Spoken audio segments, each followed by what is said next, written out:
هنا يقول السائل: هل يصلى على المبتدع؟ إن كانت بدعته مكفرة فلا يصلى عليه،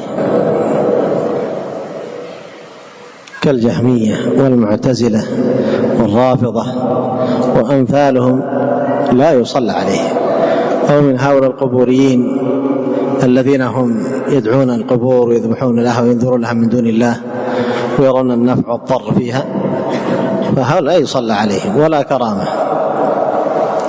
دخل الإمام الثوري رحمه الله على رجل ويعرفون عداء الثوري لهذا الرجل، فلما مات جاء الإمام الثوري ودخل المسجد، جنازة موجودة ينتظر الناس حتى يجتمعون، فدخل فشق الصفوف والناس كلهم يقول الثوري الثوري الثوري، يعرفون عداءه، حتى دخل إلى الجنازة ووقف عند رأسه ورفع يديه يقول: اللهم إن هذا كان ينكر رؤيتك يوم القيامة، اللهم فاحرمه رؤيتك يوم القيامة، وخرج من المسجد.